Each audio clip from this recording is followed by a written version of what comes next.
Abramos nossas Bíblias, irmãos. Evangelho de Mateus, no capítulo 24, é o texto desta manhã. Evangelho de Mateus, no capítulo 24.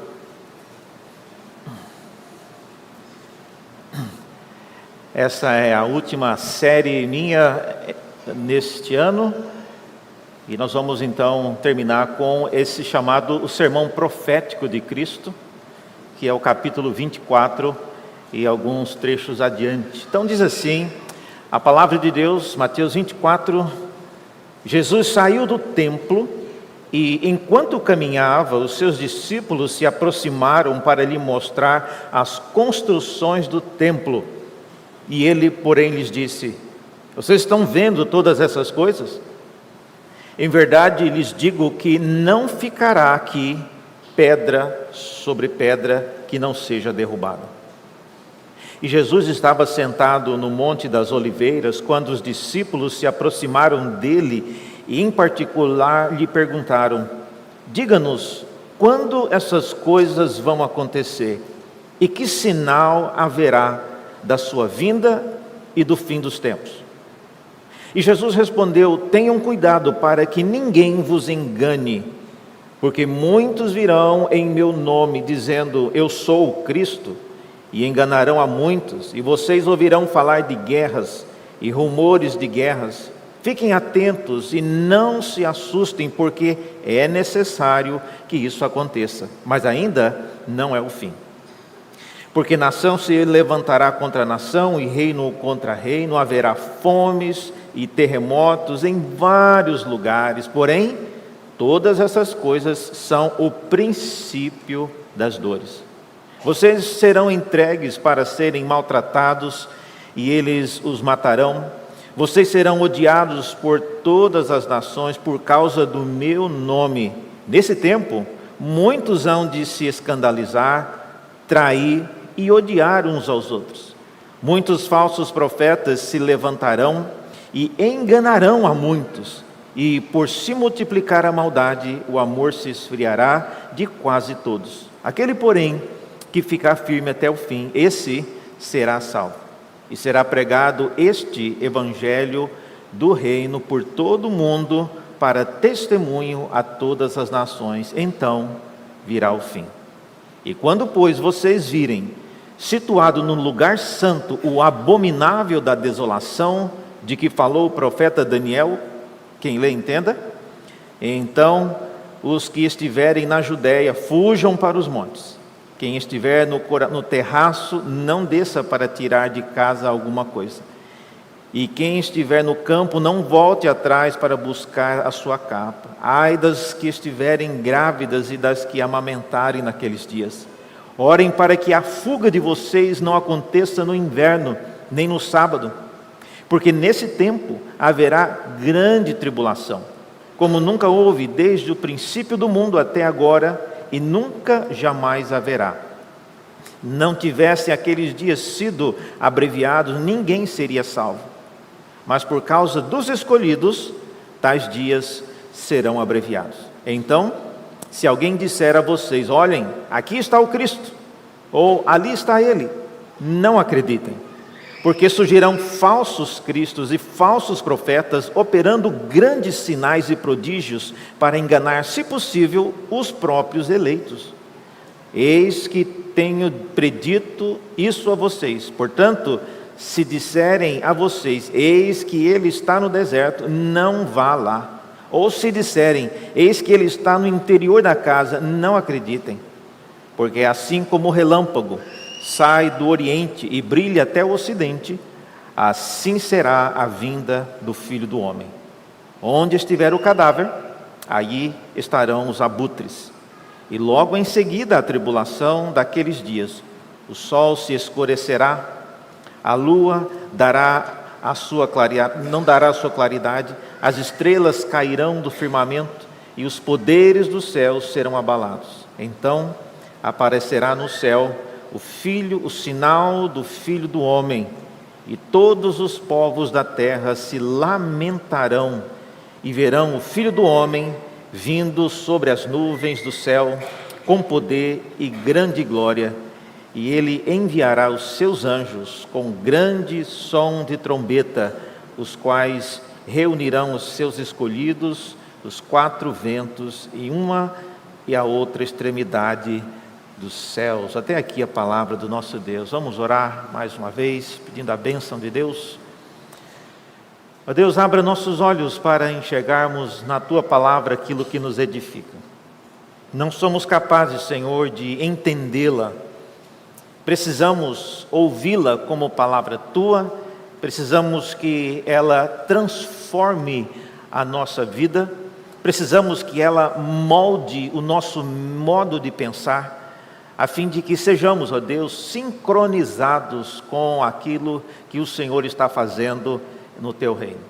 Pedimos essas coisas porque sabemos que sem Ti nós nada podemos fazer. Essa é a nossa oração e o fazemos em nome de Jesus. Amém. Meus irmãos, essa é a última série, como eu disse, no livro de Mateus, o Evangelho de Mateus. E eu escolhi essa série exatamente por causa daquilo que tem acontecido em nossos dias. E eu me pergunto como você está tirando as suas conclusões a respeito desse conflito que temos assistido. Não sabemos o quanto isso escalará, mas o conflito entre Israel e as regiões da Palestina, os terroristas do Hamas. Como é que você tem visto essas coisas? Como é que essas coisas têm afetado a sua vida, criando ou preocupação, ou criando às vezes uma atitude em prol de um dos lados?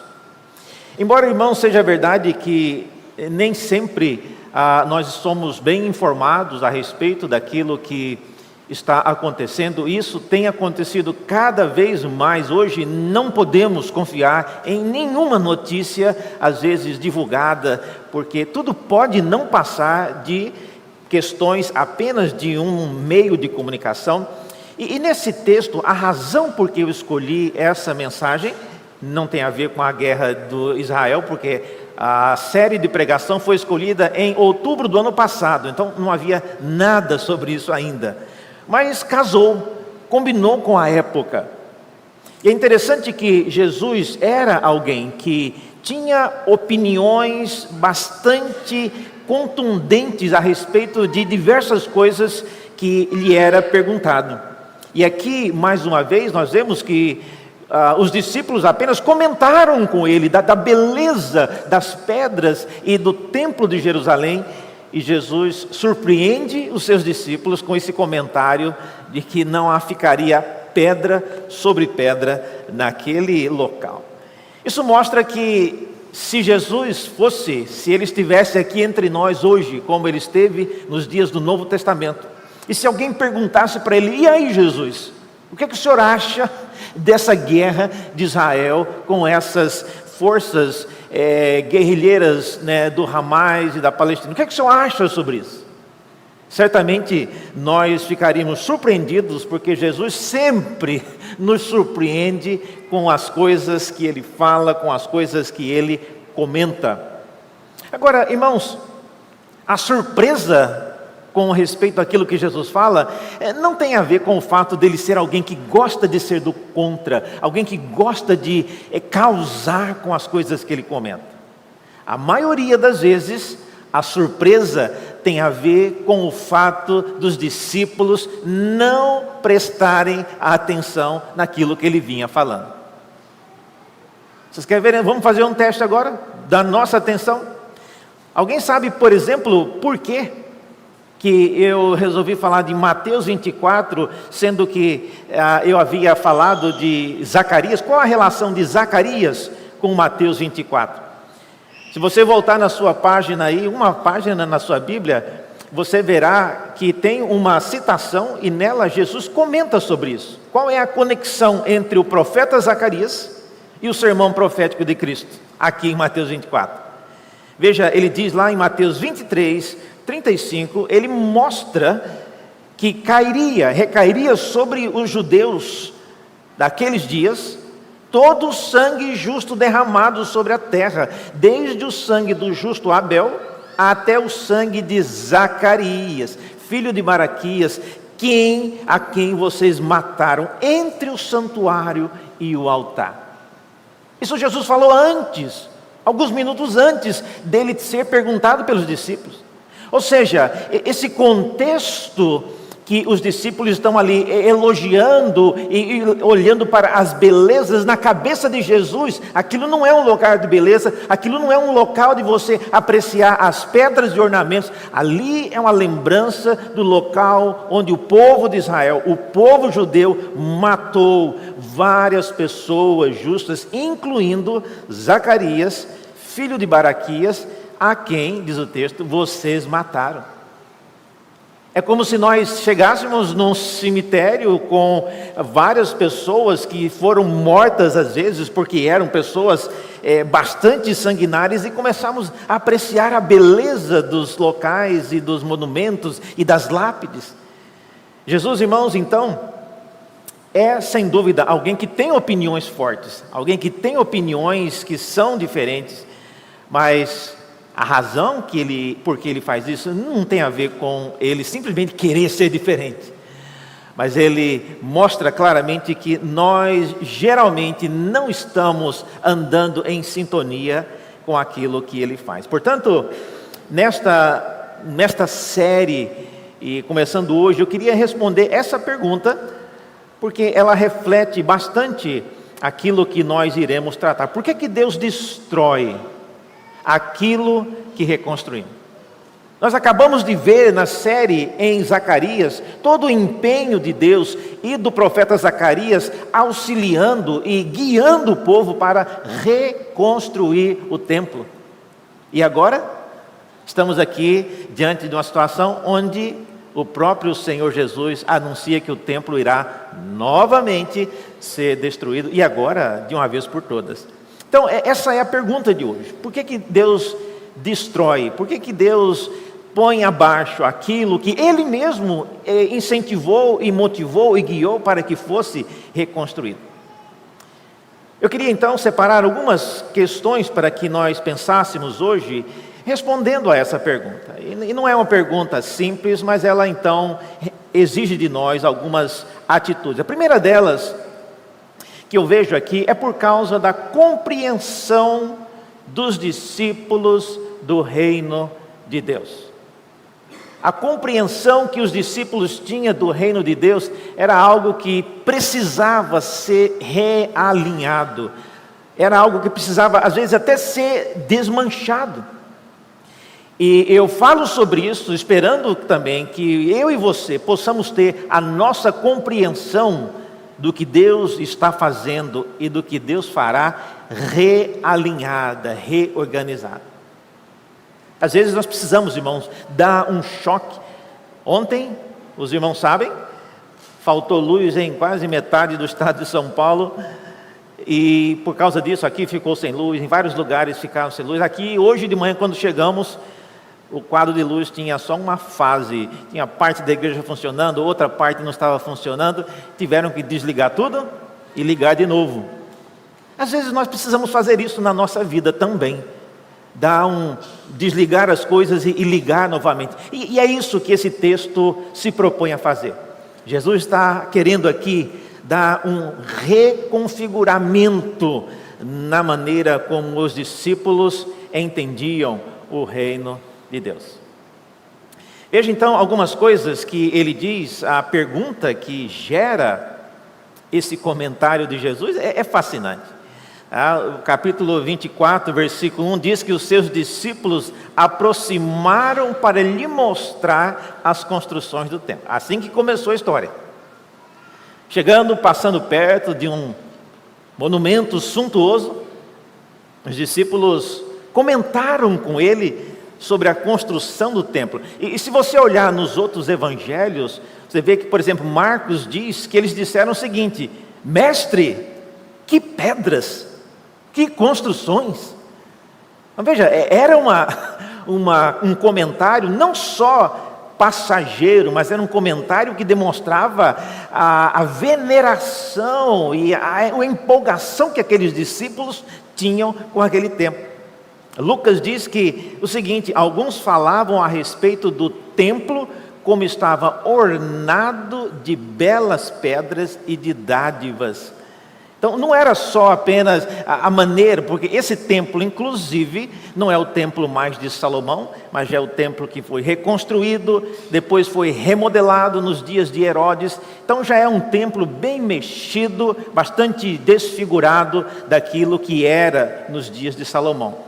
Mas mesmo assim, os discípulos ainda estavam apaixonados, encantados e às vezes totalmente envolvidos com a beleza daquele local. Então foi por causa desse comentário que vem então o comentário, da parte que é a resposta de Cristo a esses discípulos, dizendo: olha, vocês estão olhando para essas pedras, mas elas não vão ficar aqui pedra sobre pedra, tudo será destruído. E é interessante, irmãos, que a maneira como Jesus a apresenta mostra que esses discípulos não estavam se lembrando de nada daquilo que Jesus havia falado. Eles não estavam se lembrando, por exemplo, que naquele local de profetas foram mortos. Eles não estavam se lembrando, por exemplo, se você olhar na sua Bíblia, olha aí em Mateus, no capítulo 24 mesmo, e veja que nos versículos 37 do capítulo anterior, olha só o que está acontecendo. Diz aí o capítulo 23, 37, que Jesus está entrando em Jerusalém, e ele lamenta contra a cidade. Veja aí na sua Bíblia, 23, 37, Jesus dizendo: Jerusalém, Jerusalém, você mata os profetas e apedreja os que te foram enviados. Quantas vezes quis eu reunir os teus filhos como a galinha ajunta os seus pintinhos debaixo das asas, mas vocês não quiseram. E eis que a casa de vocês ficará deserta. Pois eu lhes afirmo que desde agora não me verão mais até que venham dizer: bendito o que vem em nome do Senhor. Jesus acabou de amaldiçoar a cidade, vamos dizer assim, de lamentar o fato de Jerusalém sempre ser uma cidade que recusava a presença do Senhor, que matava os profetas. E Jesus então caminha 2 passos, e os discípulos vêm elogiar o templo. Isso mostra, irmãos, o tanto que a compreensão dos discípulos do reino de Deus não tinha quase nenhuma conexão com aquilo que Jesus estava pensando. Então, eles não se lembravam do que havia acontecido no Antigo Testamento, eles não se lembravam do que Jesus lhes falava naqueles dias. Acabamos de ver aqui Jesus comentando sobre o lamento contra a cidade, e também eles não conseguiam criar uma expectativa correta sobre as coisas que iriam acontecer, todos ainda apaixonados pela figura do templo. Às vezes eu particularmente nunca visitei Jerusalém, gostaria de ir um dia, mas ainda não pude. Mas eu vejo que tem pessoas que amam a cidade de Jerusalém como se fosse ali a nova Jerusalém que o Senhor irá plantar, e para lá irão todos os escolhidos de Deus. Eu já disse isso e repito: o povo de Israel que mora lá hoje não são cristãos. O povo de Israel não é mais o povo do Antigo Testamento, não representa o Israel de Deus, escolhido de Deus para ser levado para os céus. Não é isso. O povo de Israel é um povo formado por pessoas que nasceram lá. Quem nasce em Israel não é judeu, é israelense. Nem todo israelense é judeu. Judeu é uma religião. Existe israelense católico, existe israelense muçulmano, existe israelense judeu, mas existe israelense ateus, tem muitos. Então não crie, irmãos, não crie essa fantasia de achar que porque é Israel, tudo ali faz parte do plano de Deus para a história daquilo que Cristo fará no futuro. Não é, não é. É verdade que tem judeus sim que são cristãos, e eles se chamam judeus messiânicos. Mas não é só porque eles são judeus, mas porque eles aceitaram a Cristo, porque eles se converteram. Portanto, esses discípulos mostravam que a admiração pelo templo ainda era algo muito forte na vida deles. E veja que as palavras que eles mencionam, né? Jesus diz diretamente a eles, né, que vocês estão vendo todas essas coisas, e é possível que eles estivessem, diz o texto que eles já estavam no Monte das Oliveiras, mas deviam estar olhando o templo de uma certa distância em que podia ver ainda alguns detalhes. E Jesus então comenta que ali não ficaria pedra sobre pedra. Segunda razão porque Deus destrói aquilo que reconstruímos, tem a ver com o progresso inevitável e irrefutável do reino de Deus. Deus está envolvido em fazer algumas coisas na história que Ele não quer, e Ele não vai deixar que eu e você criemos ilusões na nossa cabeça. Deus fez isso no passado, Ele irá fazer várias vezes em nossos dias e certamente fará no futuro, mas Deus de fato parece ser intencional. Quem lê história, quem acompanha o que Deus está fazendo sabe disso. Deus derruba ídolos, Deus derruba expectativas que às vezes temos que não serão concretizadas. Então, por causa do progresso, Deus está fazendo alguma coisa e esse progresso precisa ser levado a cabo. E veja, por causa do comentário de Jesus, os discípulos então queriam saber detalhes sobre o que iria acontecer. Olha só a pergunta que os discípulos fizeram. Eles queriam saber quando, essa é a primeira coisa, quando essas coisas vão acontecer. Quais coisas? O fato de Jesus ter dito que o templo seria destruído. Então, é isso que eles queriam saber, quando? Uma outra coisa que eles queriam saber é que sinal. Nós não somos judeus e nós não temos esses costumes, mas o judeu e o povo daquela época tinha muita coisa com isso. Se fosse acontecer um evento, geralmente tinha um sinal, tinha um aviso de que aquilo ia acontecer. A gente não pensa mais nesses termos, mas os discípulos estavam preocupados com isso. Eles queriam saber que sinal haveria do fim dos tempos. Agora, presta atenção comigo aqui, irmãos. O que é que os discípulos estão perguntando aqui? Eles estão querendo saber duas coisas. Eles estão querendo saber quando o templo vai ser derrubado e quando o Senhor irá voltar. É isso? Veja o que os outros evangelhos falam nesse mesmo versículo. Ele diz, olha, Marcos diz que os discípulos perguntaram, diga-nos quando essas coisas vão acontecer e que sinal haverá quando todas elas estiverem para se cumprir. Então veja, parece que não é necessariamente uma referência à volta de Cristo.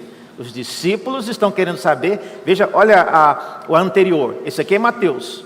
Eles perguntaram quando essas coisas vão acontecer e que sinal haverá da vinda, da sua vinda e do fim dos tempos. Já o outro evangelho fala que apenas o sinal e quando essas coisas estarão para se cumprir. O evangelho de Marcos e depois o de Lucas, Lucas diz que eles disseram, mestre, quando será isto? E que sinal haverá quando essas coisas estiverem para acontecer? Então, aparentemente, Mateus é o único que focou nesse aspecto do retorno ou da sua vinda. É isso que aparece em Mateus, que não aparece nem em Marcos, nem em Lucas. E a pergunta é, de onde Mateus tirou isso? Eu tenho certeza que a linguagem de Mateus, porque esses relatos não foram escritos no momento em que as coisas estavam acontecendo.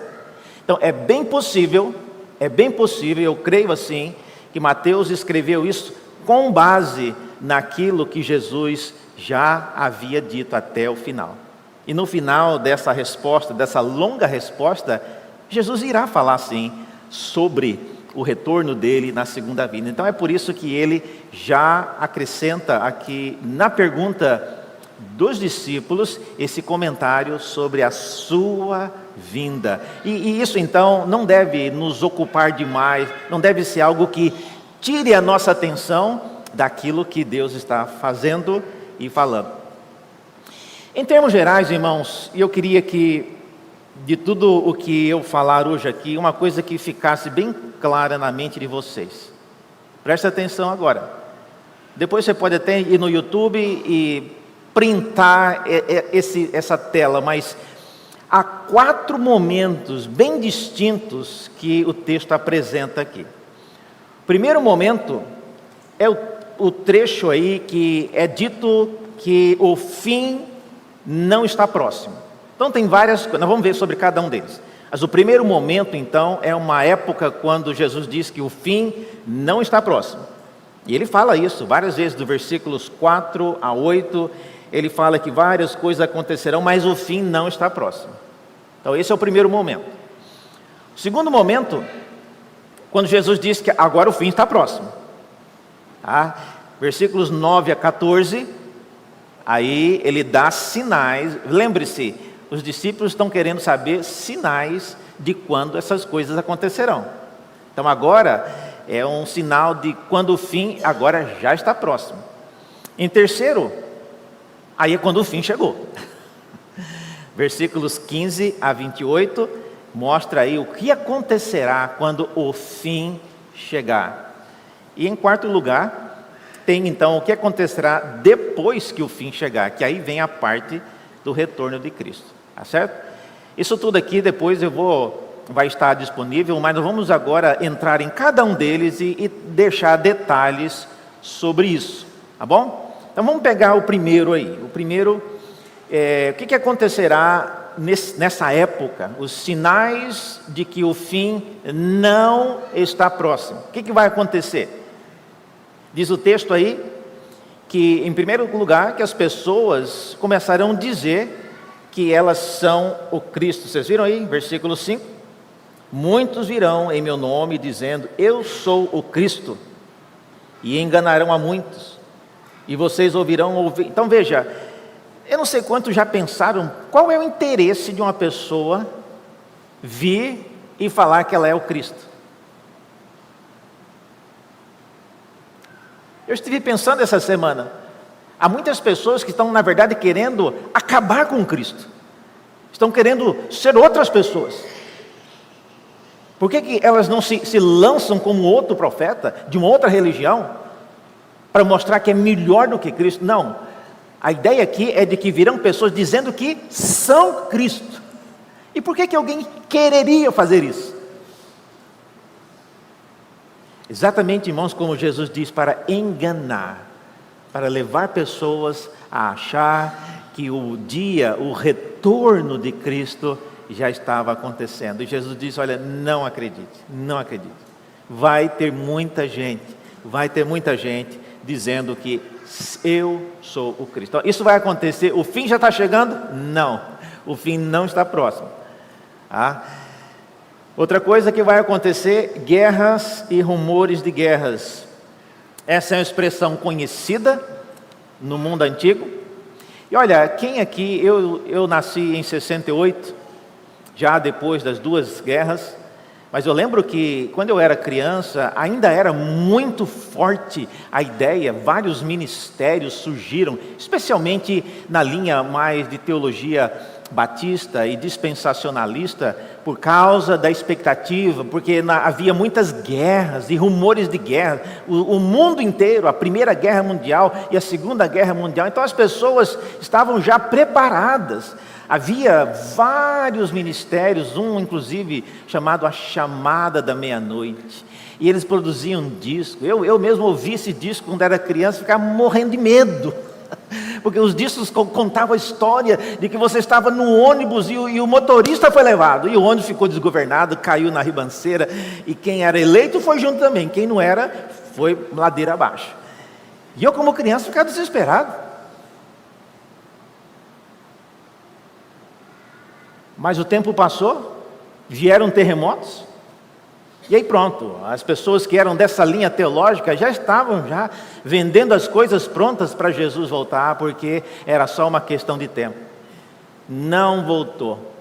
Aqui estamos nós em 2023, nada aconteceu. Esses ministérios inclusive caíram bastante.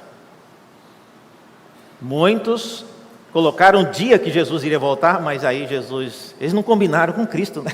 Marcaram o dia eles mesmos e Jesus não voltou. Então, guerras e rumores de guerras não são. Então, não fiquem empolgados com essa guerra Israel e Hamas. Isso acontece já desde sempre.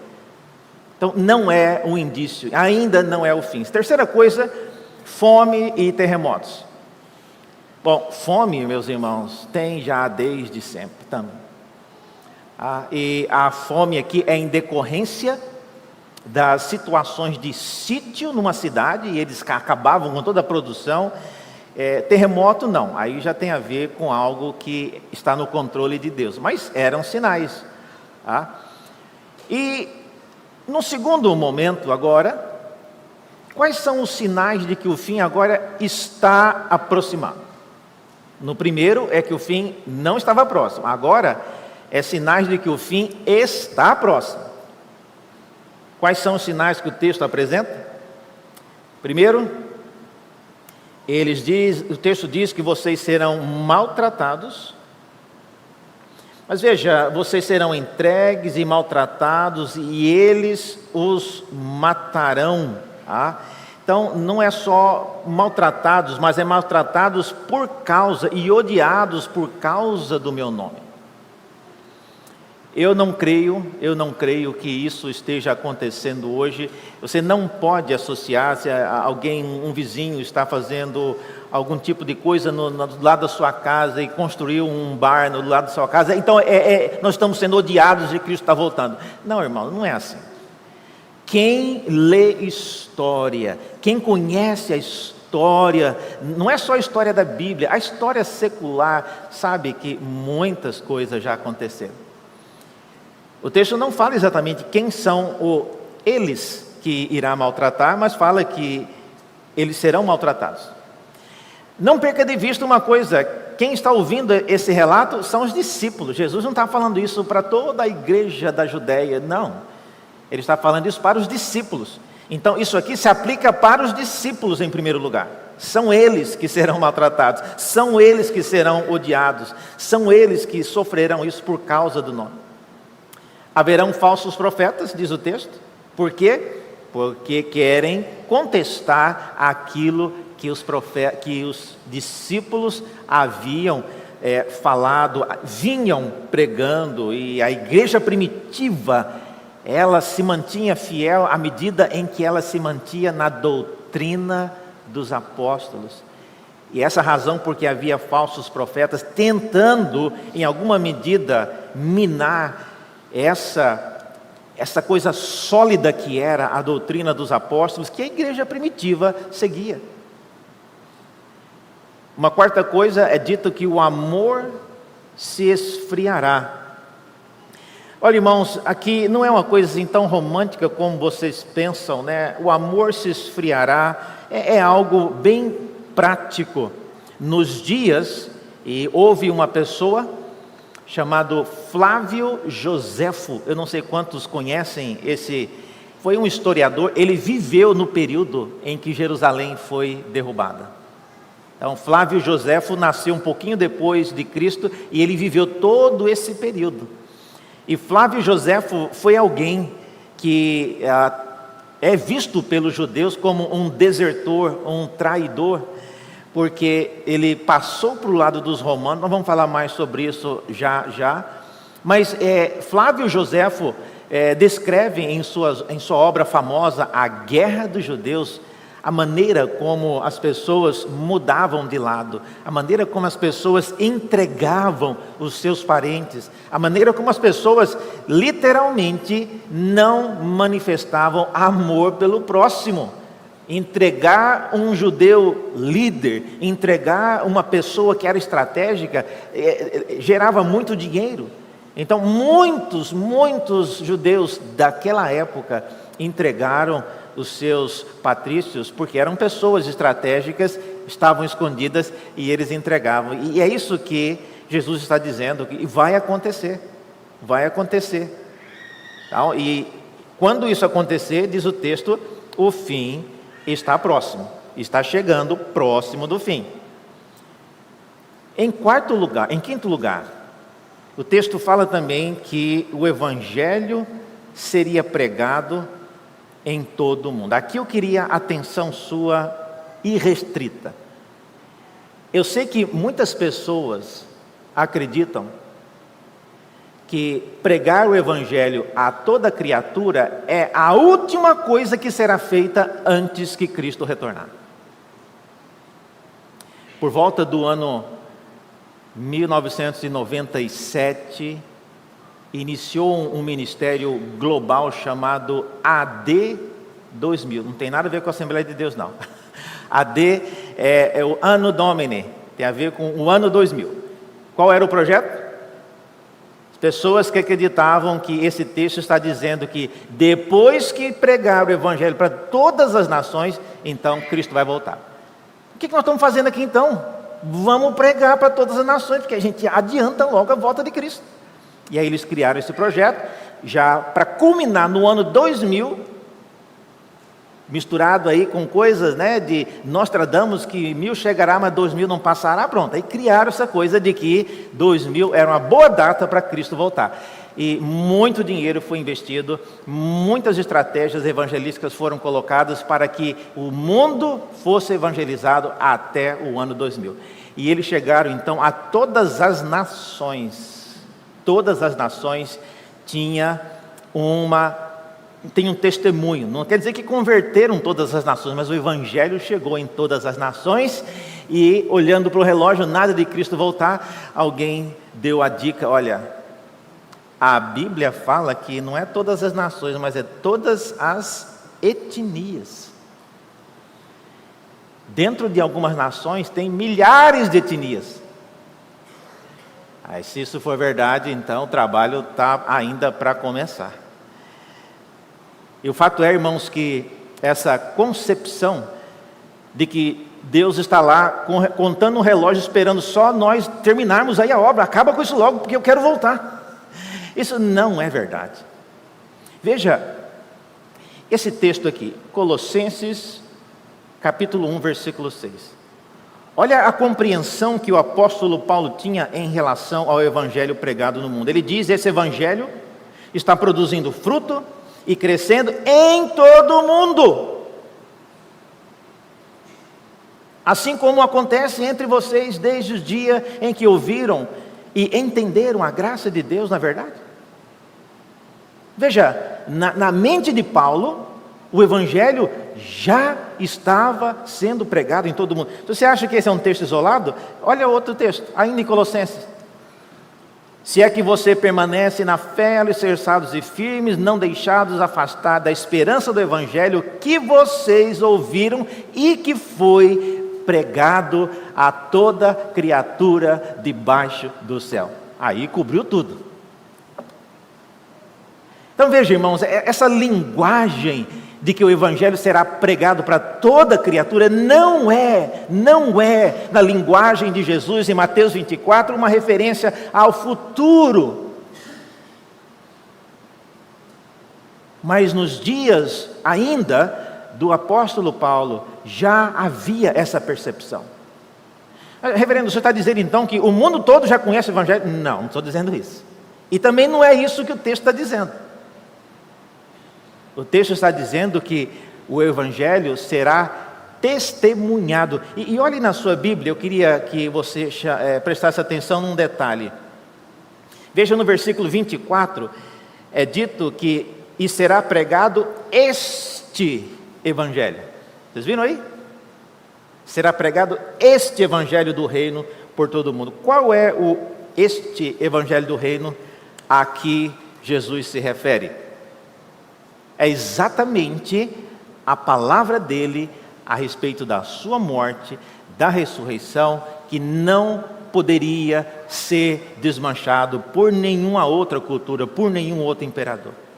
Esse testemunho de que Jesus Cristo é o Filho de Deus, e Ele morreu e ressuscitou. Esse evangelho foi proclamado na linguagem de Paulo, isso aí, a todas as nações debaixo do céu. Então, não seja isso um motivo para você parar de evangelizar, mas olha, não deixe que essa frase faça de você alguém que está cooperando com Deus. Preciso acabar logo com a evangelização para ver se Cristo volta. Olha, irmão, se Deus for esperar a gente finalizar o que tem que ser feito, Ele não volta nunca. Então, não é essa a razão. Então, quando essas coisas acontecerem, diz o texto que aí o fim está próximo. Então, se nos dias de Paulo, olha só, se nos dias de Paulo, ele já tinha a percepção de que o evangelho tinha sido pregado em todo o mundo, então de fato está chegando o fim. Em terceiro lugar, agora nós chegamos no fim. Quais os sinais de que o fim chegou? Quais os sinais de que o fim chegou? Primeira coisa que é dita é que o versículo 15 fala: quando vocês virem situado no lugar santo o abominável da desolação, de que falou o profeta Daniel, então, olha, não dá tempo de voltar nem para casa. Quem está na rua não pode voltar em casa para pegar alguma coisa. É hora de correr. O abominável da desolação, irmãos, é uma referência interessante. Flávio Josefo, no ano 40, diz que o imperador romano Calígula, ele ordenou que se fizesse uma estátua dele e colocasse no templo de Jerusalém. Olha só a ideia, Calígula. Anote esse nome, depois procure aí essa história dele. Calígula determinou isso. Por causa dessa ordem, obviamente, os judeus, especialmente os chamados zelotes, que eram judeus que eram conhecidos por andar armados com a espada, Pedro era um deles. Então, os zelotes fizeram uma revolta por causa dessa ideia de Calígula. A revolta foi tão grande que culminou não por causa dos zelotes, mas Calígula acabou sendo assassinado, não pelos zelotes. E posteriormente, Herodes Agripa, segundo um governador romano na Judéia, tentou apaziguar esses zelotes para que eles não criassem confusão contra as forças romanas. Herodes não conseguiu. No ano 66, lembre-se, a data é do ano 70. No ano 66, quando um procurador romano da Judéia tentou novamente negociar com os zelotes e eles foram derrotados, os zelotes ficaram extremamente exaltados e os zelotes tomaram uma guarnição romana chamada Fortaleza de Massada. Fortaleza de Massada ficava no topo de uma montanha e era uma fortaleza bastante estratégica, porque de lá se via várias regiões do mundo daquela época na Palestina. E os zelotes tomaram essa fortaleza. Na sequência, um governador da região chamado Caio Sestio Galo, ele organizou um pequeno exército para defender aquela fortaleza, e a fortaleza foi novamente mantida pelos zelotes. Mataram todos os romanos que vieram defender essa fortaleza. Quando essa notícia, irmão, chegou até Nero, de que tinha judeus tomando guarnições dos romanos, Flávio Josefo diz que Nero, eu cito aqui as palavras de Josefo dizendo, olha, Nero abriu as portas do inferno contra Jerusalém. Nero determinou que viesse um exército de milhares de soldados romanos. E eles desceram contra Jerusalém como um enxame de abelhas. E quando o exército romano chegou na Galileia, próximo já de Jerusalém, É dito que Flávio Josefo, ele então, conhecia a situação, ele tentou negociar ali um acordo de paz entre os zelotes e o exército romano, não conseguiu. Flávio Josefo sabia do perigo, e ele disse que por causa do medo dos romanos, ele e mais 39 pessoas se jogaram dentro de uma cova, dentro de um poço, porque sabiam que quem ficasse lá por cima iria sofrer coisas terríveis. Eles acharam que suicídio era melhor do que assistir o que ia acontecer. E é irônico que Flávio Josefo caiu, eles pularam nesse poço, 40 pessoas, e combinaram de cada um ia matar um ao outro. De 2 em 2, eu mato você, depois você me mata, e vai indo. E Flávio Josefo diz que não sabe se foi por sorte ou por providência, a sorte caiu que ele seria o último a matar o companheiro dele. Aí quando tinha só eles dois, o Flávio Josefo desafiou e convenceu a mim, olha, não vamos matar nós não, vamos sair daqui, vamos sair dessa. E felizmente, irmãos, eles saíram, é por causa disso que hoje a gente conhece essa história de alguém que viveu naqueles dias. Mas finalmente, irmãos, o dia chegou. Chega de negociação. No ano 70, o famoso Tito, ele era general romano, filho do imperador Vespasiano, e nessa época Nero, nesse momento Nero morre, Vespasiano se torna imperador, e Tito ele é o general, e é esse Tito que a história diz que ele entrou no templo. O relato de Joséfo fala que ele não entrou no Santo dos Santos, porque eles tinham ateado fogo no templo e a fumaça não permitiu que ele entrasse dentro do Santo dos Santos. Mas é exatamente isso que o texto diz, que o abominável, ele entraria no santo lugar, ou no lugar santo. Talvez não fosse realmente no Santo dos Santos. Essa é a imagem, irmãos, do abominável da desolação. Tito, ele era governador, era general romano, e foi nas mãos dele que a cidade de Jerusalém foi derrubada, o templo foi queimado e não sobrou pedra sobre pedra. Posteriormente, Tito, esse general romano, construiu o chamado, existe ainda hoje em Roma, o Arco de Tito, o Arco do Triunfo de Tito. E nesse arco aparece essa imagem, que é uma gravura descrevendo o saque do templo em Jerusalém. Isso, lógico, é na visão deles.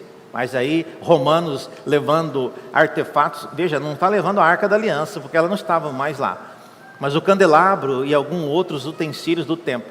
Então, isso está hoje, até hoje, no Arco do Triunfo. Se alguém visitar a região de Roma, lembre-se de passar no Arco do Triunfo de Tito, onde tem a gravura dessa cena de Jerusalém sendo saqueada, sendo sitiada, levada os destroços. Posteriormente, depois da cidade ter sido conquistada, o imperador Vespasiano mandou fazer uma moeda para celebrar a conquista e a derrota de Jerusalém.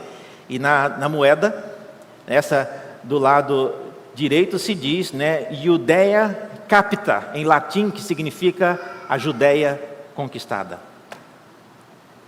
Então, isso aconteceu no ano 70, meus irmãos. A história mostra isso, há relatos, e o que Jesus está se referindo aqui não é alguma coisa que irá acontecer no futuro, nos anos por vir, lá próximo já do final da vinda dele. Não é.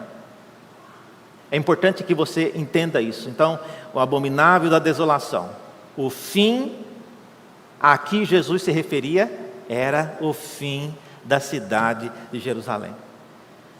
Haverá grande tribulação? É lógico, pelo que eu acabei de falar aqui, tribulação. E aqui eu não vou mencionar aqui porque tem muita criança no ambiente, mas olha, quem quiser ler o relato de Flávio Josefo, não é para quem tem estômago fraco. E ele descreve as atrocidades que foram perpetradas pelos romanos nessa conquista de Jerusalém. Coisa terrível. E haveria também falsos cristos novamente e falsos profetas. Interessante, o que o falso Cristo e falso profeta, que ele tem tanta vontade de ficar aparecendo? Exatamente para tomar vantagem de situações assim, para enganar pessoas que já vivem propensas a querer saber quando que Cristo vai voltar. Tudo isso aí fomenta nas pessoas o desejo, seria agora? Será agora que Cristo vai voltar? E esses profetas e esses falsos cristos, eles vêm exatamente para isso. E finalmente, irmãos, tudo isso aconteceu no ano 70. Como é que vai acontecer então a vinda do Filho do Homem? Essa é a parte que Jesus não foi perguntado pelos discípulos, mas ele vai responder também. Alguns pontos aqui, nós vamos voltar a falar sobre isso em outras mensagens. Primeira coisa, o texto diz que a volta de Cristo não será uma volta que você terá que procurar na internet, no Google. Será que Cristo voltou, para aparecer nas mensagens, né? Alguma notícia, você não vai precisar fazer isso. O texto diz que todo olho verá. Será como um relâmpago, diz Jesus, que nasce de um lado e vai até o outro, todo mundo verá. Então esse é um ponto. Segunda coisa, será depois dessa tribulação. Então, tribulação aqui não é tribulação lá no final do milênio, não tem nada a ver com isso não. Tribulação aqui é isso que nós acabamos de ver. Ah, reverendo, mas isso aí não é tanta tribulação. Não é? Leia a história de José. Às vezes a gente não lê isso, não conhece a história, fica empolgado com o que está acontecendo hoje. É coisa realmente reprovável. Eu não concordo com o que está sendo feito pelos terroristas do Hamas em relação a civis, né, israelenses. Não concordo com isso, acho que é errado. Mas isso não chega nem aos pés, irmãos, da tribulação que a cidade de Jerusalém passou no ano 70. Então veja, olhe na sua Bíblia que depois, diz o versículo 29, logo em seguida a tribulação daqueles dias, o que vai acontecer? É dito que o sol escurecerá, a lua não dará a sua claridade e as estrelas cairão no firmamento. Bom, isso aí não aconteceu, tá? Então, isso não aconteceu. Se não aconteceu, então essa tribulação, ela não é imediatamente após o ano 70.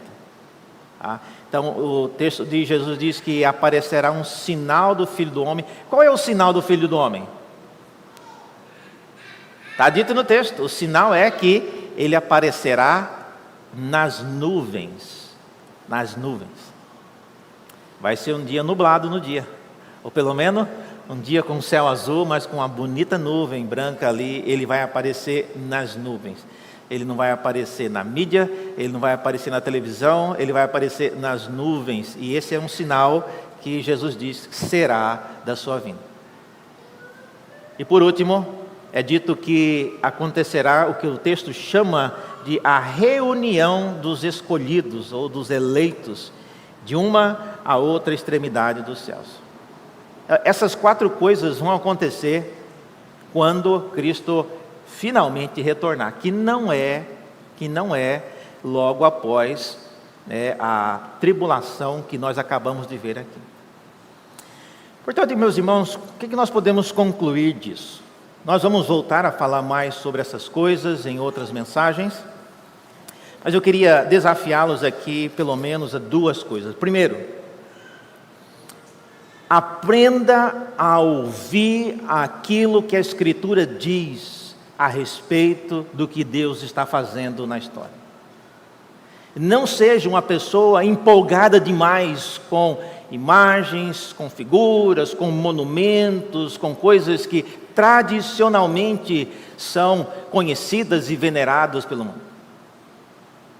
Eu nunca fui, como eu disse, eu nunca fui em Jerusalém, mas quem já foi várias vezes diz que os turistas têm lugar para tudo. Aqui Jesus sentou, aqui ele encostou o cotovelo na parede, aqui ele bebeu água, aqui tem lugar para tudo. E tem uma plaquinha dizendo que tem lugar para todas as coisas que aconteceram. E chega um momento que quem tem um pouco de instrução começa a perceber: eu acho que isso não deve ser verdade. Não é possível que isso aqui estava nos dias de Jesus, aqui ele parou para tomar água, aqui ele parou para descansar, não deve ser tanto assim. Então não deixe que a sua compreensão do reino de Deus seja moldada somente por expectativas. Segunda coisa, prepare-se na sua vida, no seu estilo de vida, para aguardar o momento quando todas as coisas irá chegar a um fim. Nós precisamos, como cristãos, criar um estilo de vida que caminha para o fim. E nós às vezes não nos lembramos disso. Nós vivemos, construímos, compramos, vendemos, investimos, como se o mundo fosse viver assim para sempre. Nós cristãos somos pessoas que temos que viver um estilo de vida que demonstre às pessoas que nós cremos que o mundo caminha para um fim. E esse fim não é um fim desastroso, não é um fim que foi totalmente fora do controle, mas é um fim, como Jesus disse, é o fim que será celebrado com o retorno dele. Que o Senhor nos ajude a não sermos como os discípulos pegos de surpresa com aquilo que Jesus falava. Mas olha, irmãos, há muitas coisas que nos aguardam, e eu recomendo que você leia, que você conheça mais sobre a história, do povo de Israel, não de hoje. Esse povo de Israel que está aqui hoje é só o que sobrou dos que nascem aqui, mas a história do povo de Israel ao longo, desde os dias de Jesus, há muita literatura que fala sobre isso, e essa que eu mencionei, de Flávio Joséfo, é alguém que viveu naqueles dias. As suas obras foram escritas e preservadas como um testemunho daquilo que aconteceu. Que Deus guie a sua vida também, para não apenas olhar para Flávio Joséfo, mas olhar para a Escritura e ver o que Cristo nos disse que irá acontecer. E nós devemos ser pessoas que vivam de tal maneira que alguém chegue a perguntar para você: olha, parece que você está até vivendo, parece que hoje é o último dia da sua vida, e você tem que dizer: talvez seja, talvez seja. Invista nas coisas do reino. Vamos orar? Senhor, graças te damos pela palavra que Jesus nos trouxe, respondendo a essa inquietação dos discípulos, mas que tem sido também, ó Deus, a inquietação de muitos ao longo dos séculos. Guerras, rumores de guerras, pestilência, terremoto, tantas coisas têm acontecido em nossa geração, ó Deus, que já por várias vezes fomos tentados a achar que o teu retorno está próximo. Prepara-nos, ó Deus, acima de tudo, para termos a mente e o coração sincronizados com aquilo que o Senhor está fazendo em teu reino. Não queremos ser pegos de surpresa, ó Deus. Nós queremos celebrar com alegria, com gratidão, o dia quando os céus se abrirão e no dia em que veremos, ó Deus, o teu Filho Jesus descendo nas nuvens com poder e glória. Esse é o dia, ó Deus, em que nós aguardamos com alegria. Permita sermos achados entre aqueles que serão recolhidos pelos anjos, aqueles que foram escolhidos para estar contigo para sempre. Permita-nos, ó Deus, celebrar este dia como um dia, a última vitória tua. Oramos e pedimos isso em nome de Jesus. Amém.